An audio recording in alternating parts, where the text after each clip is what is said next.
Looking for real stories that lift you up? Welcome to Inspire and Impact, the podcast where purpose meets perseverance.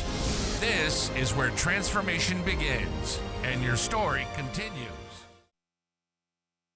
Welcome to Inspire Impact Podcast Show. I'm your host, Daniel Rosenstein.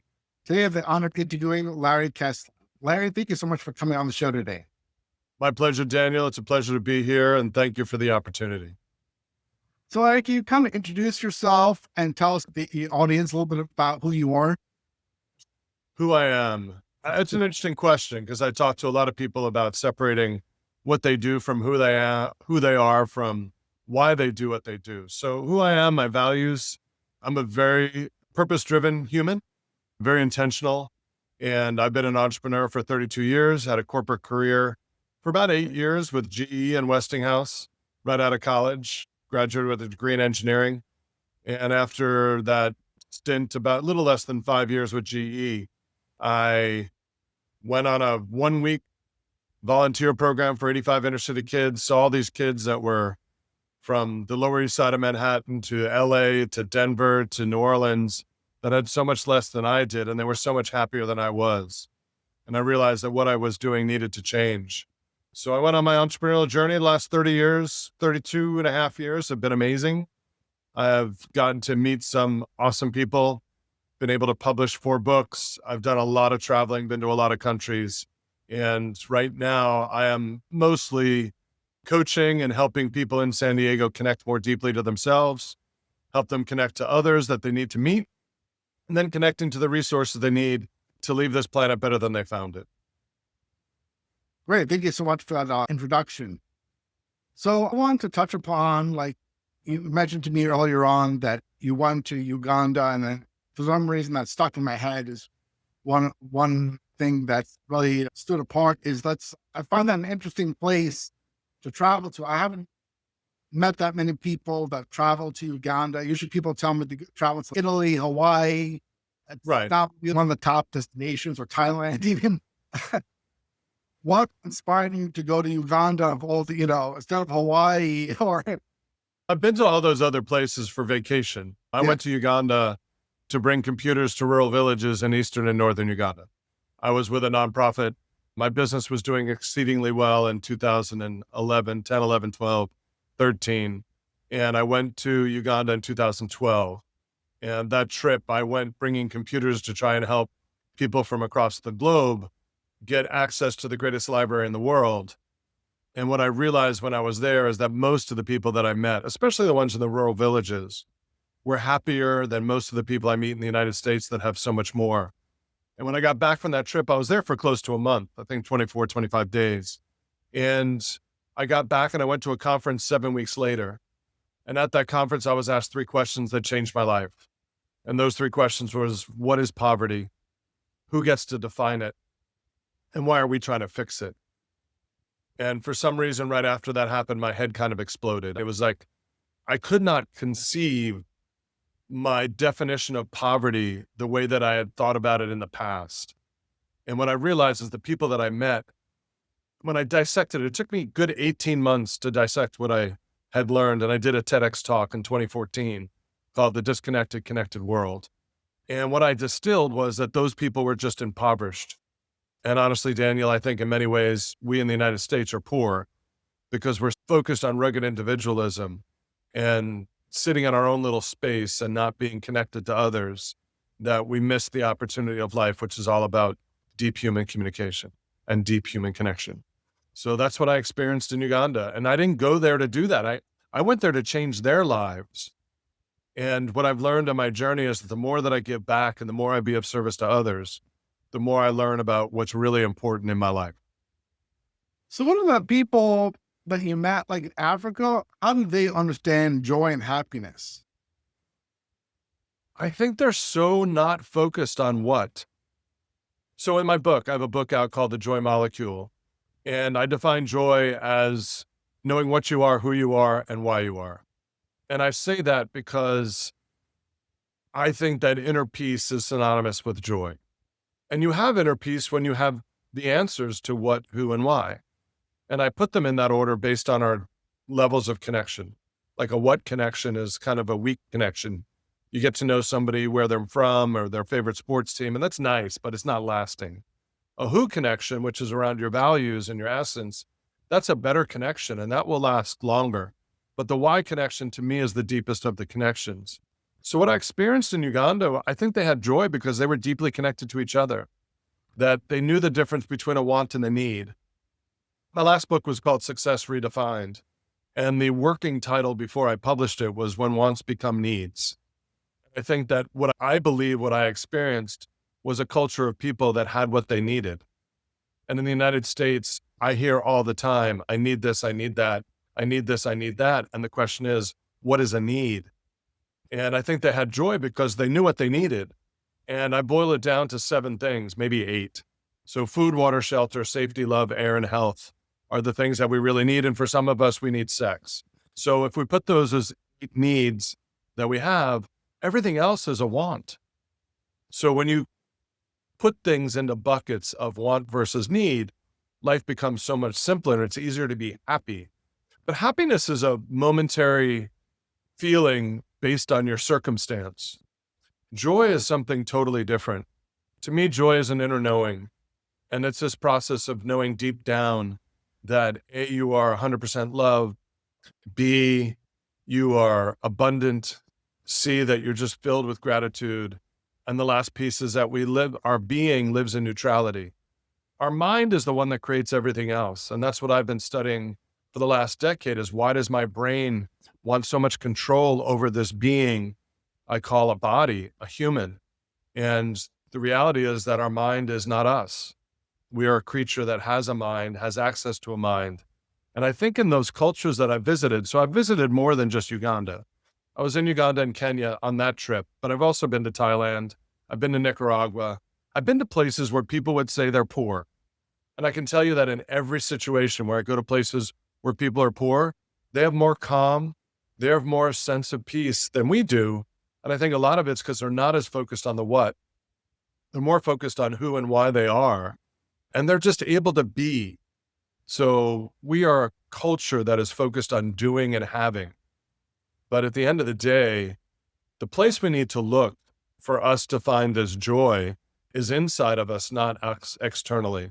And our culture between Madison Avenue, Hollywood, you name it, all the messages that comes into us in the United States is the more you have, the happier you'll be. The more shit you collect, the more cars you have, the prettier that wife, the nicer the house, the happier you'll be. And that is totally not true. I don't know if you've seen the research that was done at Harvard over the last 85 years. There was a book called The Good Life.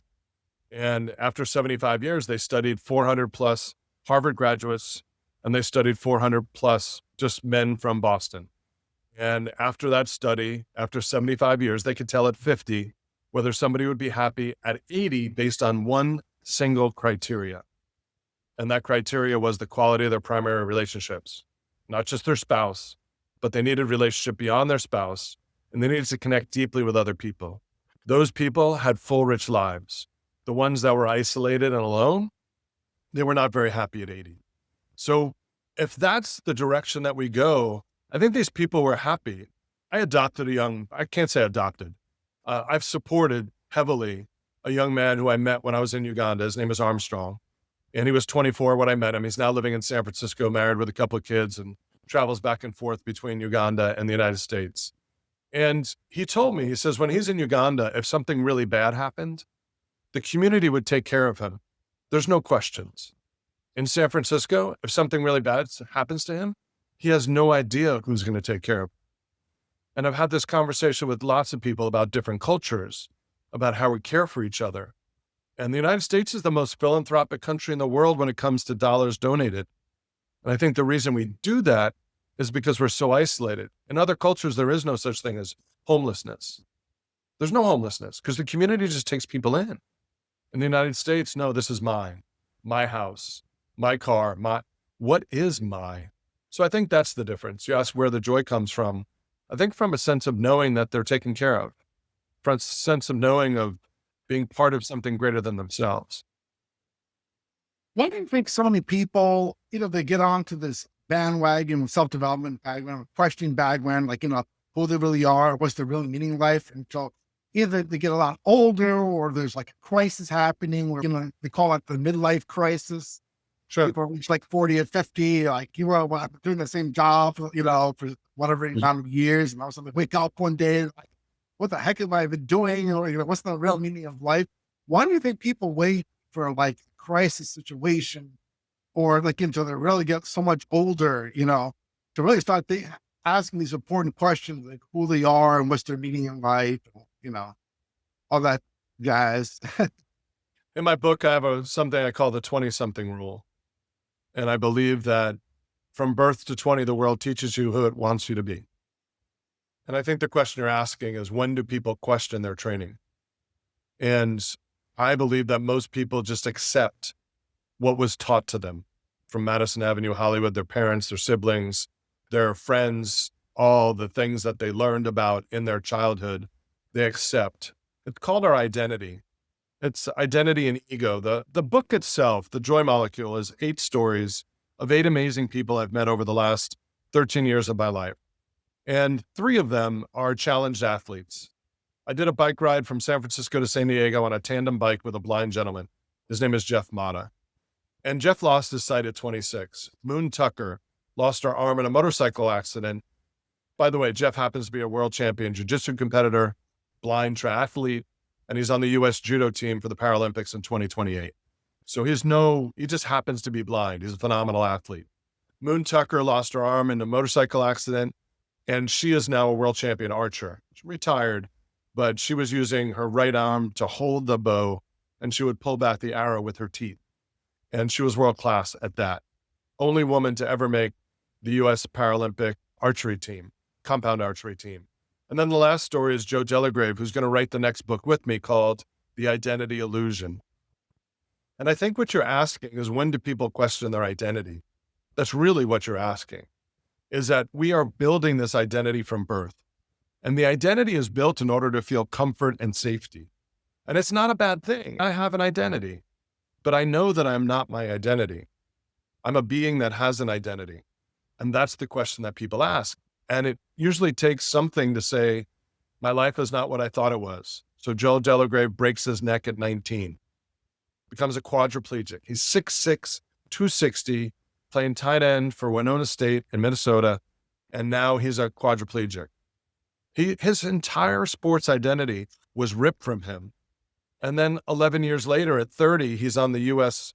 Paralympic wheelchair rugby team, and he got cut from the team for some political reasons. And his whole identity was ripped from him again. So this whole idea that midlife crisis is just questioning our identity. Who are we beyond this being? So our mind creates this identity for very good reasons. Yet from 20 to death, we get a choice. Do we want to live out the life that we were taught to be? Or do we want to figure out who we were born to be? That's really the question. And most people never answer the question. They never ask the question, because they keep living out the training that they received from birth to 20 years old-ish. So that's my belief about why it happens. But I never had I think there are people in life that have a hard life.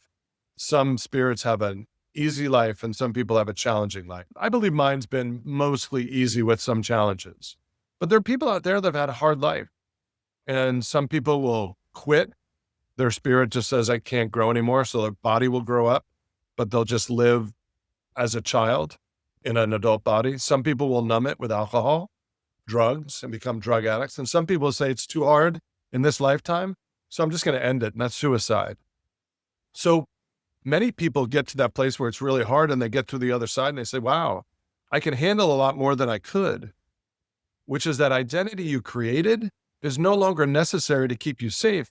Because as an adult, we can handle so much more than we think we can. That's where cold plunges and all the stuff that people are doing is to push you beyond the limits that you thought your mind had. I can sit in an ice bath for 5 minutes because I know I'm not going to get frostbite. And my body actually likes it. But we're taught that cold is bad. But is it really cold? At the end of the day, it's just a sensation. It's a sensation we've labeled cold, but it's just a sensation. It's just more energy pumping through your body in that moment.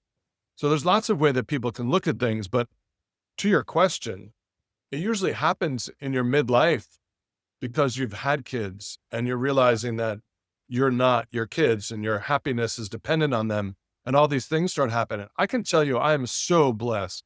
My 25-year-old daughter's been going through a lot of challenges in the last 3 to 4 months with just understanding who she is and what she is. And she was flying back from my parents. She was actually in Florida just last week. And she's at the airport the other day. And she said, Dad, she's 25 years old and in grad school for couples and family therapy. So, Dad, what are we all doing here? What is this? Why am I sitting in this airport? All these people around me. What is going on? And she's confused. And I'm saying, such a beautiful question for a 25-year-old. Like you said, most people don't ask that question until their 40s and 50s.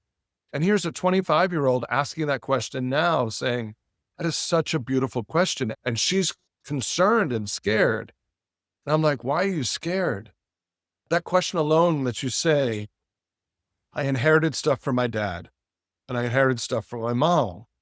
And I can either live out their inheritance, genetic baggage, whatever you want to call it, generational trauma, or I can consciously decide how I want to walk through the rest of this world by choosing what I want versus living out the program that was put on me.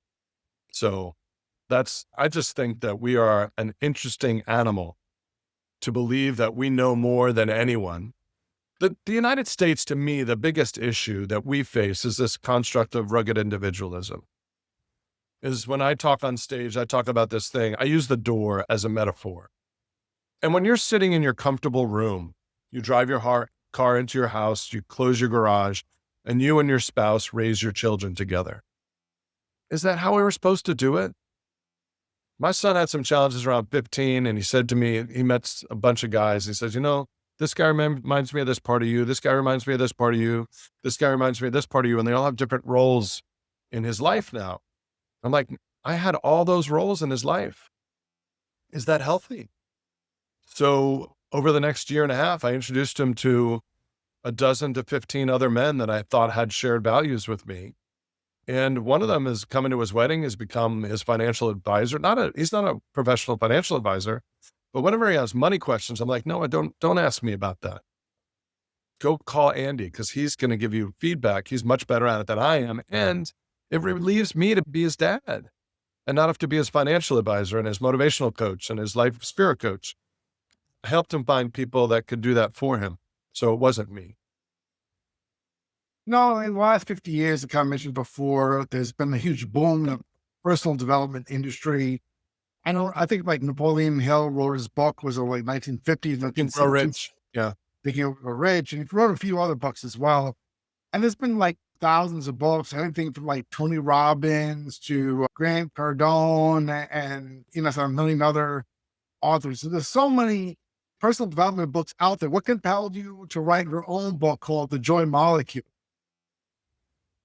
My brother asked me that question, says, why are you writing another book? And I'll give you the people that I love. Michael Singer from The Untethered Soul is probably the one who's created the most peace in my life.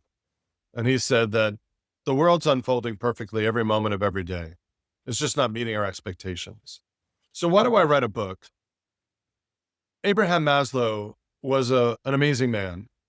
And everybody thinks that Abraham Maslow created the Maslow's hierarchy of needs. And from my research, Maslow never created a hierarchy of needs, never saw a triangle in his work, that there were some consultants that wanted to use his work in the business community, and they adapted it and created this hierarchy of needs. But Maslow, I think, was looking more at a continuum. And I don't think they were all needs. I think the continuum starts with food, water, shelter, and safety. Those are needs. The next two are more wants, but they're the evolution of the human consciousness. So it's self-esteem and love and belonging. Those are the next two. And then the next one is self-actualization, which is at the top of his pyramid that was used in the business world. But there was one more that he created that he started thinking about later in his life, which is self-ascension. And my belief at this point in my life, and I have no attachment to it, and I'm not trying to say I'm right and anybody else is wrong, but the way that I look at the world is I'm on an ascension ladder. I'm somewhere in the middle of the ladder. And there are people below me on certain rungs, and there are people above me on certain rungs. And I'm not jealous. I'm not envious. I'm just me. And my job this time on this planet is to climb the ascension ladder. That's why I think we're here. We're here to wake up, and we're here to help other people wake up. So why did I write a book? I've written 3 other books in the past. I love writing. It allows me an opportunity to express myself. It also allows me to create. So if you think about a ladder, there are individual rungs, and they can be pretty slippery. So for me, a book is like creating a platform on the rung that I'm at. So how do I create some type of stable place that says, I've reached a level of ascension that I want to document for myself? And if it helps other people, that's great. I didn't write the book for anybody else other than me. And people ask me all the time, are you selling enough books? I said, I didn't write the book to sell a lot of books. If it sells a lot of books, that'll be great. But what it has done is connected me to a lot of people. It's allowed me to clarify my message. And there'll be 3 follow-on books. So the identity illusion I'm going to write with Joe Delagrave, I've already written the foreword, and he's writing his story as the next book. The second story in the book is Carrie Rich. Talk about an amazing woman. Carrie is now just about 40 years old. I met her when she was 27. And a year before I met her, she was handed $2 million to go change the world, $1 million by 2 different philanthropists. You can read the book and get her story, but she's amazing. And Carrie walks this planet with peace. And I love her so much. She's taught me so many lessons, but the biggest lesson she taught me is that my work needs to matter. That for me, my work is important to me. And for her, it's just crazy. So I get back to the book again is 8 stories. The first lesson, which Armstrong taught me, and then the last story is this young man, Trinity, that's also from Uganda. And they both have taught me. In every other third world country or poor community, I've been down to Mexico. I live in San Diego, so I go build houses in Mexico. I'm going in a few months to do that again, is that your circumstances not define your joy. You could be the richest person in the world and be miserable. And you could be the poorest person in the world and be joyful if you know what you are, who you are, why you are. And nobody can tell you anything different. So I don't believe that circumstance defines anything. For me, my work needs to matter. But the identity illusion is the next book. And Carrie and I are going to work on redirecting capital. And that book's going to be all about social entrepreneurship. How do we take people that are really smart and stop focusing on them to go work for Goldman Sachs or Accenture or some financial institution that's going to just help a corporation make more money? How about getting this young talent to work on social problems and create businesses, use capitalism to create businesses that'll actually change the world? And that's what Carrie invests in, social impact organizations. I'm actually an investor in our impact fund. She raised about $10 million in this fund. And some of the companies are doing amazingly well. Isuzu, we invested at a $35 million valuation, and now they're valuated over $1 billion, and an amazing company. And she's an amazing human. So that book will be all about redirecting capital. And then the last book is the last chapter of the book for me in the Joy Molecule, is called the Enough Academy.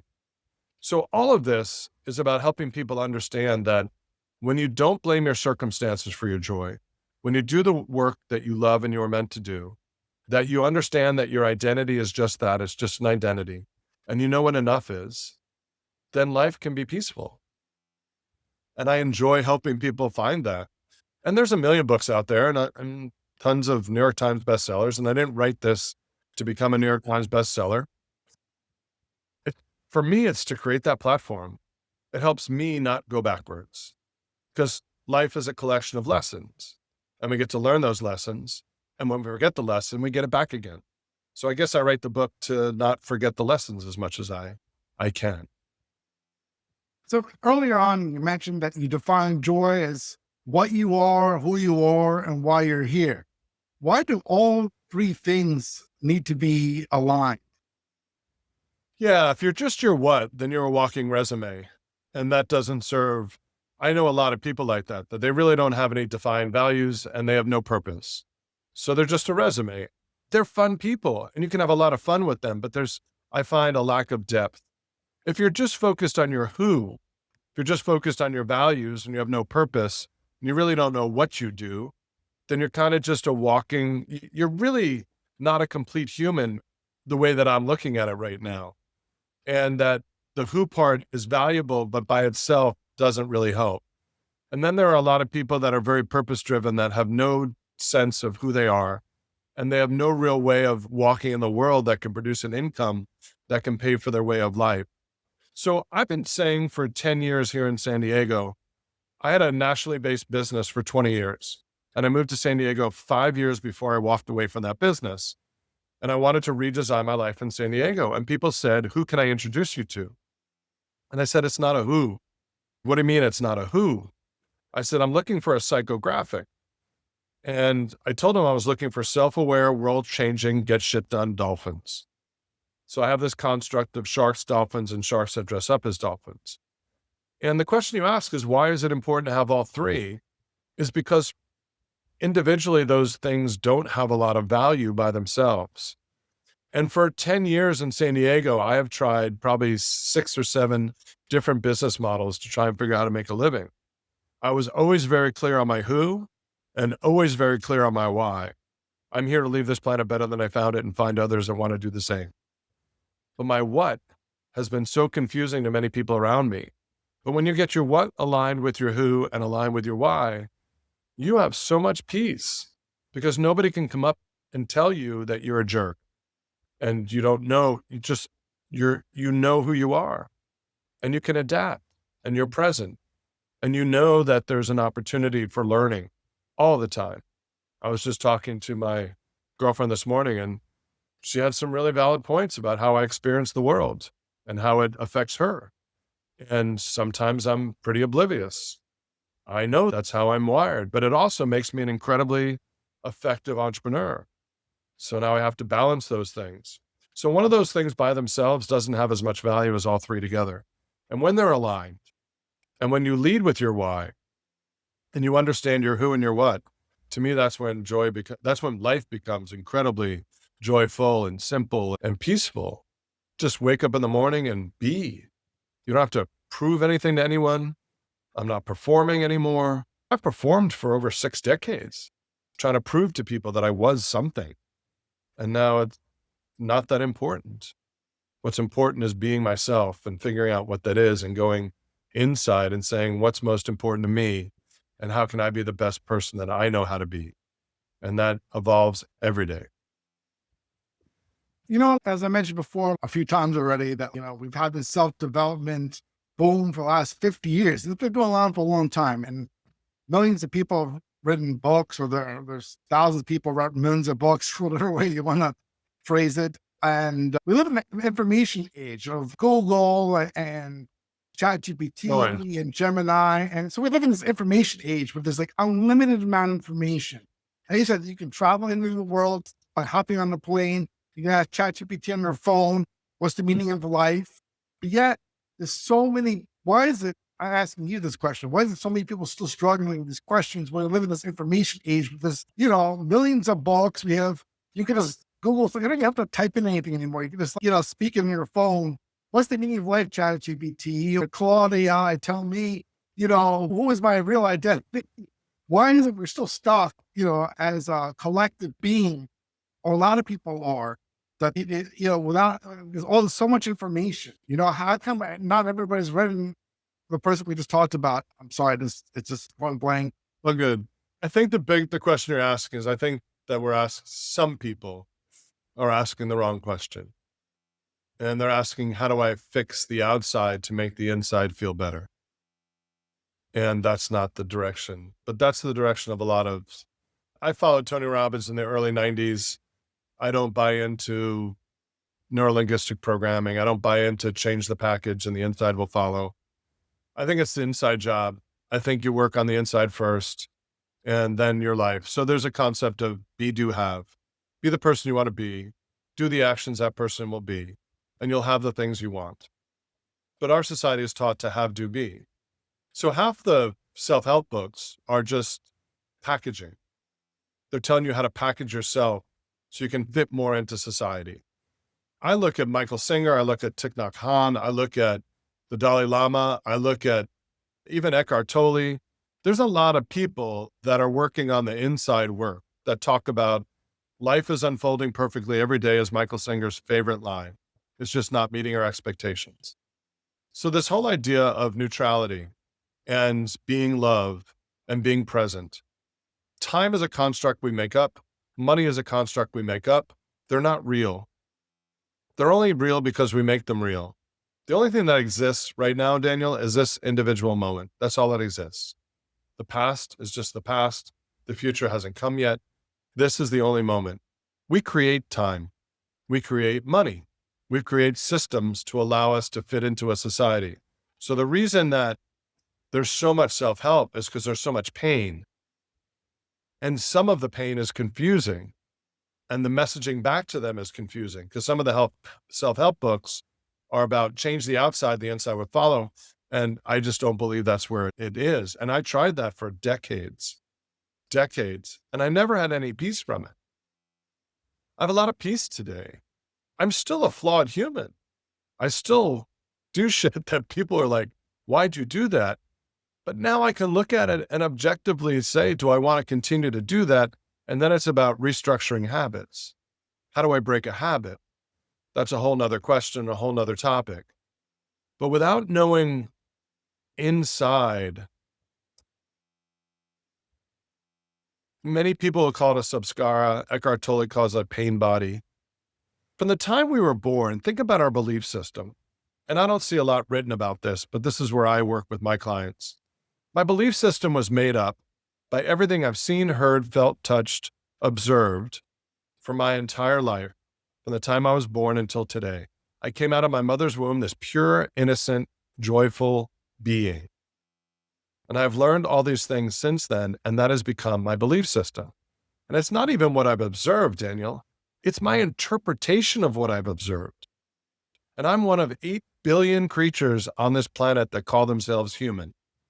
And to believe that the little world that I've seen and my interpretation of it is truth is mind-bogglingly simplistic for me to believe that my truth is true. So the first section of my book, I talk about I know nothing. And it's not like I know nothing. That's off on the edge. But the book is filled with beliefs and ideas. Knowledge and wisdom are something totally different. And I believe that most people are seeking because they're seeking to change the outside and they don't spend the time focused on the inside. So meditation, mindfulness. I went to Africa in 2012 for a month. My kids came back and they were different for 2 months. I said a year later to my ex-wife now, if we really want to change our kids' lives, we need to get them out of here for a year. And she says, sounds like a great idea. 5 days later, my daughter asked to be an exchange student in high school. It got me thinking, maybe I'll pull them out of school. So I said, your mom and I were talking about taking you and your brother out of school for a year and traveling around the world. And she said, when do we leave? That was the beginning of end of 2013. January of 2015, we pulled our kids out of school for a semester and we traveled for 6 months. On that 6 months, my kids had a great time. They did some virtual schooling and I studied happiness. I found everything I could and I meditated every morning and I started on this journey, and that was a decade ago. In the last 5 years, I've been meditating just about every day with a group in the morning. I've slowed down on it because it's at 4:30 a.m. Pacific time, and my sleep cycle is doing a little bit different as I get a little older. But I have learned so much about myself over the last decade. It's not about changing my outside world. It's about figuring out where my pain came from. Where is it that I have blind spots? Where is it that I have wounds? And I had a situation with my girlfriend recently and something happened. And I said, I felt uncared for. And I didn't blame her for not caring for me. There's a huge distinction between what we feel and what the other person's intention was that caused our feeling. Our partners, our friends in the world are just being themselves. And we're internalizing how that makes us feel. And we need to own our feelings. And most people blame everybody else for their situation. This thing is happening to me. No, in many cases, it's happening for you. I know this is all about personal development, but my company is called 5 Dots. And my business is called 5 Dots because Steve Jobs did a commencement speech at Stanford in 2005. And he said, you can't connect the dots looking forwards. You can only connect them looking backwards. You have to trust in something, in karma, in your gut, in whatever, to know that somehow the dots will connect. So I was at an event back in December in Denver, and somebody asked, what could we get you for the holidays that would impact your life? And I said, I'd really like a really good breadcrumb detector. And she looked at me like I was crazy. What do you mean you want a breadcrumb detector? I said, life is a collection of breadcrumbs. Things happen in our life and we get to decide how we want to observe them and how we want to follow the breadcrumbs to figure out why was this spirit put in this body to do whatever it's doing on the planet at this time. And that's what I think we're here. I said before, we're on ascension ladder. We're here to learn lessons. We're here to teach other people lessons on what it means to be human. Because it's not to consume a lot of stuff. It's not to drive a nicer car. Those things are not bad. I drive a beautiful car. I live in a very nice place in San Diego. All conscious choices for me to feel fulfilled. Yet at the end of the day, I don't need any of it. What I do need is human connection. What I do need is to be loved and to feel love. And the only way to love others is to first love oneself. And I think that's the part that most of the books talk about, yet most of the people that do the work's too hard. It's hard to figure out who we are, Daniel. It's not an easy journey. I've been depressed multiple times in my life, a lot. And I raised myself. My brother was 4.5 years older, my sister 3 years older. My dad went broke when I was 10. I lived in a beautiful suburb in New Jersey. And most of the people around me had so much more than I did, so I always felt less than. And I was a latchkey kid, so I raised myself, and I did not do a good job. So for most of my life, I was looking for someone to come save me. And it took me until my early 60s to realize that nobody's coming to save me. And once I figured that out, my depression lifted. And I feel lighter than I've ever felt. But most of it is internal work. And I think that's the challenge that we all face. What do you think are some of the key signs people should look for when they're really out of alignment with their own joy molecule? I think first thing is just simply noticing. Any change starts when you notice that you're out of alignment. If you feel like you've done everything that society taught you to do, and there's still something missing, that's where I come in. I love talking to people that are super successful. I love talking to people that have everything they thought they ever wanted. And it's not like they're miserable. I don't work with miserable people. I work with people that have a lot of resources. One of the things I love doing, and I have a couple clients here in town that I'm doing this with, is helping them build a philanthropy plan. For me, philanthropy is why we're here, to give, to be of service. And if you have resources, then learn to do it well. And that starts with what moves your heart. So if you could choose any cause to change in this planet, what would you choose? And the people that I really enjoy are the ones that have things and they know they can affect other things in the world, but they don't know where to start. And I can help them on that journey. I can help them find themselves. I can help them with a lot of pieces of that journey. And to me, that is so much fun. It is so enjoyable for me to help people figure out, I have these resources. I sold a company. I made money. And now I want to teach my kids what it means to be a good human.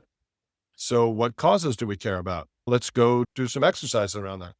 There's a friend of mine who built a website called Gateway for Good. And Gateway for Good is this exercise that you can actually look at 26 different possible causes, the sub-causes behind them. So if you think about it, police and fire, veterans, elderly, youth, you get the idea, animals. There's bunches of buckets. So he calls them MAD cards, make a difference cards. And then there's a dozen plus different skill sets that you bring. So how do you create your social profile to say, okay, if I'm going to give back? Because we're truly here to be of service to others. If that's my belief, is that we get the most joy. It's the most selfish thing we can do is to give unto others because it's the thing that makes us feel the best. So when people aren't doing that all the time, if they're not at peace, then it's simply noticing what's missing and simply figuring out that I'm not who I want to be. Let me start doing some work. Let me go find a guide. Let me go find some books that speak to me. My book's not for everybody, and I know that. But for the people that read it, that like it, that's great. And I'm happy that they've had the opportunity to read it, and I appreciate the time they've invested. Just finishing up the audiobook, which will be out probably in the next 30 days. Looking forward to getting that out. And it's been fun. It's been fun sharing my life experience at this stage and what I've learned, and to see how I can help others find more peace in their life. Why do you think so many people struggle with, like you mentioned, not feeling like enough? Like a lot of people compare themselves to their neighbors or people in communities. Like, oh, the other person's driving an extra car or has a better relationship than me, so I'm not good enough. Like, why don't I have, why do people, you said, I come asking the wrong questions. Like, how come I don't have that? How come I don't have that Lamborghini that, this other guy that's driving, or how come I don't have that, beautiful wife that this other person has, or this amazing relationship? Why is it like so many people feel like they're not enough? Madison Avenue in Hollywood, if you want the simplest answer. Relationships are not what Hollywood says in movies. Relationships are work. People want it done for them. I think at the end of the day, and the last chapter of the book is called The Enough Academy. So the Enough Academy, actually, after I wrote the book, I came up with something called the Enough Equation. And you nailed it. So the Enough Equation is being your authentic self, plus giving intentionally, plus having, which is knowing the difference between a want and a need, divided by comparison. So comparison is the killer of joy and the killer of enoughness. We have to know that we're here and we were given the beings that we were given to live out the learning that we need to learn. It's not about comparing ourselves to anybody else. It's about being the best version of ourselves. Somebody has more money. There's always going to be somebody richer. There's always going to be somebody smarter. There's always going to be somebody better looking. It's inevitable. There is no perfect being. So why do we compare? And comparison is created by societal norms. There are other cultures that don't compare. It's one of the beautiful things I loved about Uganda. People didn't compare. But when the nicest vehicle you see is a RAV4 pickup, and there's no car, because there's no road nice enough to drive a Lamborghini or Ferrari, you wouldn't get more than a quarter of a mile without ripping up the bottom of the car. So all they see is basic necessity. But if you live in Southeast San Diego and you're near the 5 highway, you're going to see Ferraris driving down the highway, and you say, I want one of those, but I ain't got one of those. So they're going to go try and get one of those. Some of the best entrepreneurs in our world are gang leaders. It's because they grew up in a neighborhood that had no opportunity. So the best ones are the ones that become leaders of ways that say, you know what? I don't have that. I'm going to go take it. And I don't blame them. I really don't. If I was in that situation, I'm not sure exactly what I would do, but I wasn't born that way. I was born a white male in the New York metropolitan area, and I am insanely blessed. I have had the opportunity to live a life most people would dream of. And I still was miserable for a long time. I start on my book. First line of the book is, my life was beautiful if I only would have experienced it that way. I look at it now, and I had amazing potential as a child. I didn't feel that way because I wasn't nurtured. I didn't feel love. My parents loved me, but I didn't feel it. And then I have other friends that had great childhoods, and they couldn't wait to stay a child and didn't want to become adult. I couldn't wait to become an adult. I love being an adult so much more than I enjoyed being a child. And then there are people that we're all on our own journey. There's no comparison. There's no nothing. We're just here. We make meaning at it. The crux of most of it is this: we're a meaning-making machine. So if I get back to, we are 3 parts. We're a mind, we're a body, and we're a spirit. Some people would call it 2 minds, however you want to look at it. The sky, the clouds, the weather. I am the sky, the clouds are my thoughts, and the weather is my feelings. So when the clouds are going really quickly and they're light, then my thoughts are easy. Sometimes my thoughts are heavy. That's rain clouds, thunder clouds. And my feelings, sometimes it's calm, so it's a nice, beautiful day, and sometimes it's a thunderstorm, and sometimes it's a windstorm, and sometimes it's a hurricane.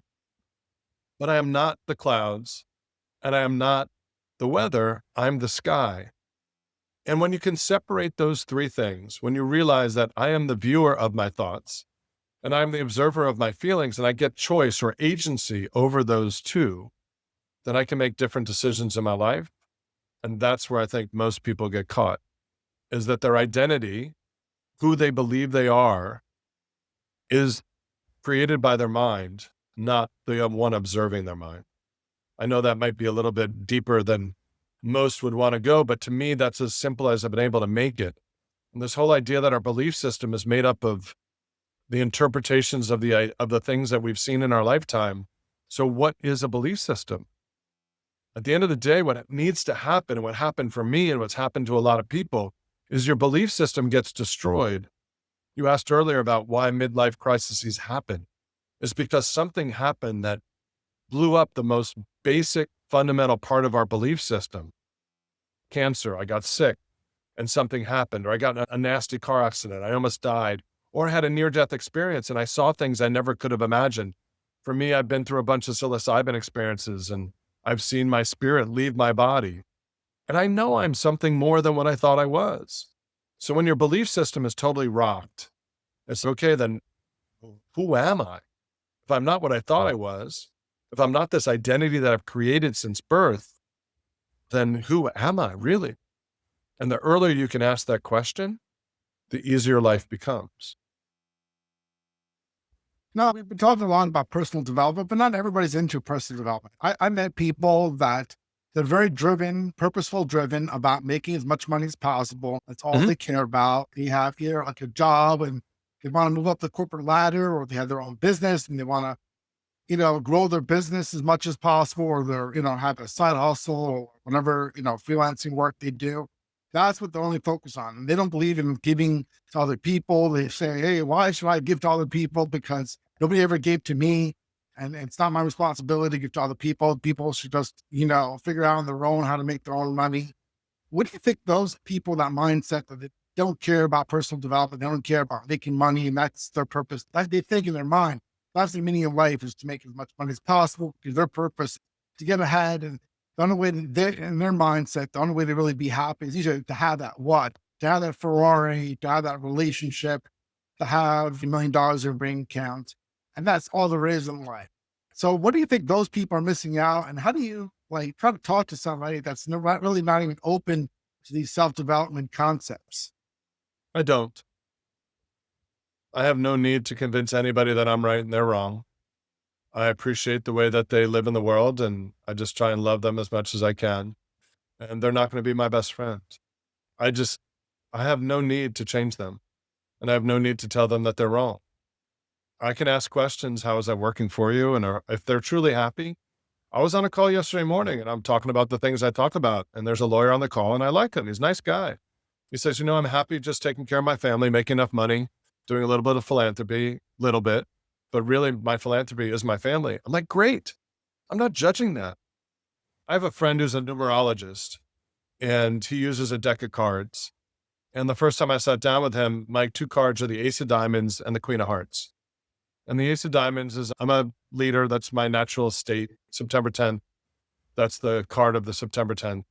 And the Queen of Hearts is my philanthropy card.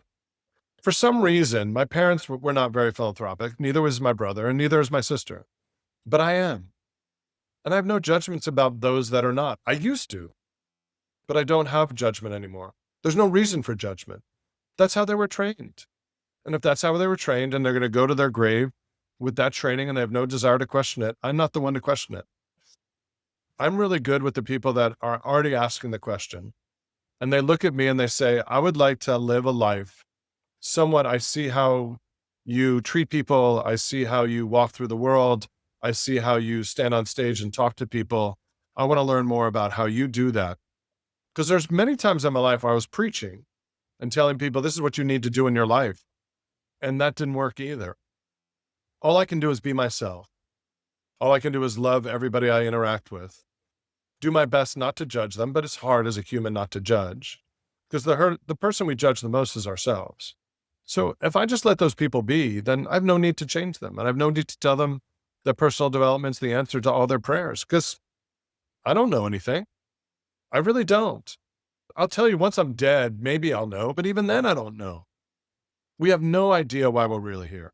That's the biggest challenge. That's the fun part of life, is that, Daniel, why are we really here? We can't be here to wake up every morning, to go do work, so we can make enough money, so we can go home, cook a meal, watch some television, go put our head on a pillow and go do it again the next day. It can't be it. And if it is, great. But I think there's something more, and I'm going to go seek it. And there's lots of people that are on that journey, and there's lots of people that are not. And I'm looking to attract my tribe. I'm not looking to convince anybody that I'm right and they're wrong. So for people listening to our conversation today and they're kind of interested in what you're saying, but they feel like their life is a mess, they feel like they're not enough because they don't have that Ferrari that they see on the highway, and they may feel like they're a hot mess or there's no hope. What's one step they can do like right now to be, on that journey of having more happiness, enjoying their life? Simply notice that they're not happy. Every change starts with simply noticing. And the first thing that I would ask people to do is to find their breath. I think the first journey is to go inward, and that inward starts with knowing that you're breathing, that the breath is life, and that every moment is a breath, and to be present with what is. So the first step in any person's change is to simply notice that there's a problem. So that's the first step. If they know that there's something wrong, then that's the first step. The next question is, what am I willing to do in order to find more peace in my life? And some people are willing to do a lot, and some people are not. And for the people that say life is hard and it's hard to change, guess what? Life's going to be hard and it's going to be hard to change. For those that say life is easy and it's easy to change, life will be easy to change. Our minds are so capable, and the smarter we are, I've said for decades, the smarter you are, the easier it is for me to understand why you end up on a park bench. Because most of this stuff makes no sense. Why are really good people hurt? And why are amazing people in car accidents and die? Some of the best people I've met. I have a good friend. I'm going to his celebration on life on Friday. His name is Miguel de Jesus. I met Miguel through Rotary in 2014. We sat down for lunch. Turns out that his high school basketball coach in New York City was one of my dad's best friends. And how we got to that is irrelevant, but we've been connected ever since. And he was 77, 78 years old. And he went into the hospital for some cancer treatments, which were just starting, got pneumonia, and within a couple of weeks was gone. And I'm still to this day a vibrant, wonderful human being. He ran Paychex in San Diego for 15 years and took them from 300 million in sales to 3.5 billion. So his team, when he started, was 300-ish people. And when he retired 15 years later, was 3,500. An amazing leader. And I've met lots of people that worked for him, and everybody loved him. The truth is he's gone. And his spirit will live inside me and many other people. And that's why we're here, is to affect other people, is to be that kind soul, is to help people on their journey. So the first step in anybody who's not feeling good is to just notice they're not feeling good and say, once I've noticed that I'm not feeling good, am I willing to do something to change it? And then there's a million ways to go on that path. Some of it's physical, some of it's mental, some of it's emotional. So there's all parts of our being. We can fix the outside, get in better shape, not touch the inside. Not sure how good that's going to do for you. People might look at you better and might treat you better because you're in better shape. But the place that matters the most to me is that inward journey. Is how do we find peace with who we are? How do we love ourselves for who we know we are versus for who we wish we were? So what is it you really want people to get out of reading your book, The Joy Molecule, and from your coaching and the programs that you offer? What is it you really want them to get out of all this stuff? I think it's peace. I think we all seek inner peace. I think outside our society says you want the big house on Maui and you want to be able to travel anywhere you want. But if you're doing all that stuff and you're miserable, it doesn't serve much. So at the end of the day, I think what I would like people to do is consider what is the North Star. So for my North Star is finding peace and deep connection to myself and deep connection to others. I did a survey online last year, and I put up hundreds of people responded to the survey. I said, rank these 4 things in order of importance for you when it comes to connection. And the 4 choices were, assuming that we want to attach to a higher spirit and to ourselves first, here's the next 4 things: the planet, another animal, a pet, your art or your music, or another human being. And people ranked those in order. And 79% said another human being. And the other three were split: planet first, another animal second, and art and music third, but very close. So let's say 876% of the people said those three things. So if 79% of the people who took the survey said, I need to connect, or I want to connect with another human first, the way to do that is to first connect to self. It's just like we can't love anybody else unless we love ourselves. So what I want people to understand is that peace is accessible to all of us. And that peace starts with understanding who we are, and understanding what we are, and understanding why we are, and understanding how we connect to others. So that's what I want people to walk away with. So Larry, somebody had questions about a conversation today, or were they interested in working with you with your coaching or your programs? What's the best way they can reach out to you? My email is just my name, larry@kesslin.com. And they can go to my website, 5-dots.com. And happy to talk to anybody. I have a very long, we haven't talked about it at all, but I have a 30+ year entrepreneur history. And I've worked with thousands of business owners. I have 2 business books and now 2 personal development books. Everything I'm working on moving forward will be self-help. I'm done trying to help businesses grow. I love it. And I had a great career and I enjoy business and I still do a lot of it. Yet my passion is about redirecting capital towards things that matter. So those are the people that I want to help, is the people that are, I call them successful and not happy. And it's not like they're unhappy. It's just they don't walk away. They don't walk around every day with a huge smile on their face. And they know there's something more, but they can't put their finger on it. They're like, I've done all this stuff. I have the house. I have the wife. I have these beautiful kids. And I know there's something more, but I haven't found it yet. What is it? And to me, it's about, in some ways, blowing up our belief system and understanding what we are and why we were put here. And that's the work that I love doing. So excited for that.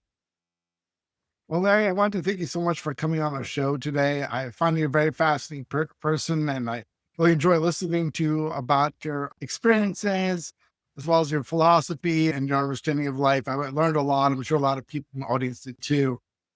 Is there any final words you'd like to say before we wrap up our conversation for today?